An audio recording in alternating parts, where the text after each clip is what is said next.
Deaths reported each year due to falls on a job site. Deaths that could have been prevented simply by the proper use of a safety harness or other types of fall protective equipment. Imagine attending a funeral for someone dear to you because he or she fell 3 stories off a job site. A life that was lost due to the improper use of a safety harness, a death that could have been prevented with proper training. Good morning. For my job skills demonstration, I will be teaching you the proper and effective way to safely secure and use a safety harness. According to OSHA, a safety harness is defined as a type of fall protective equipment that prevents damage, injury, or death to a human, animal, or object. A safety harness is fabricated from rope, webbing, cable, and self-locking devices. A safety harness is composed of a few main parts, such as the chest straps, back straps, leg straps, and the D-ring. A safety harness should also be accompanied by a single lanyard or a twin lanyard, followed by some sort of shock absorber. Keep in mind that once a safety harness has been used, causing the shock absorber to be released, you can no longer use that safety harness. As a precaution, before you begin, you want to confirm the classification of your safety harness is correct for your task. You can do so by checking the label on the safety harness. Class 1 safety harness is the lowest secure type, which cannot be used if there is any danger of slip or fall. The Class 1 safety harness is used to secure a worker while they are climbing or maneuvering. The Class 2 safety harness is also a chest harness that is used to lift and lower a worker in and out of a work area. The Class 3 harness is a full body harness that is used to support a worker in the event of a free fall. A safety harness is required to be used when there's a danger of falling 6 feet or more. A safety harness has an expiration date of 5 years and a maximum capacity of 400 pounds unless the manufacturer states otherwise. It is very important that you follow every step precisely. If not, your safety harness may be ineffective in prevention to injury due to slip or fall. To begin, you want to hold the safety harness by the D-ring and shake to allow all straps to fall loosely.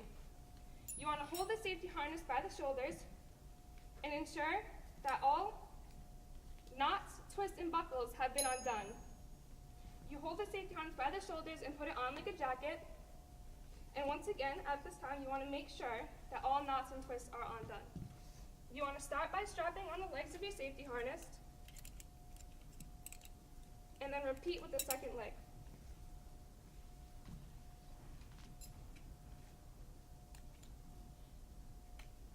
At this time, if there is a waist strap present, connect it now. The next strap you want to connect is your chest strap. Once all straps are connected, you want to pull them snug, but to allow a full range of movement. You want to ensure that the D-ring is directly between your shoulder blades and in the upward position. Next, you attach the lanyard to the D-ring,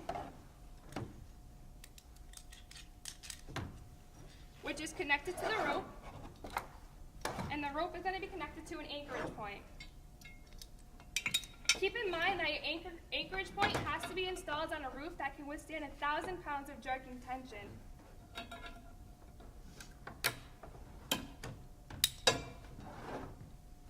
To recap,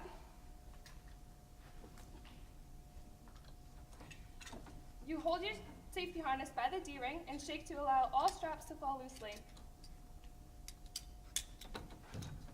Once the straps have fallen loosely, you want to remove all knots, twists, and buckles that have not been undone.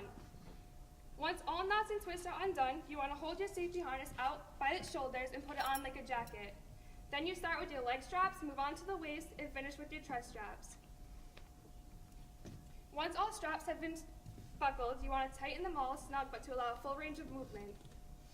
You then make sure your D-ring is facing the upward position, and you connect your lanyard to the D-ring.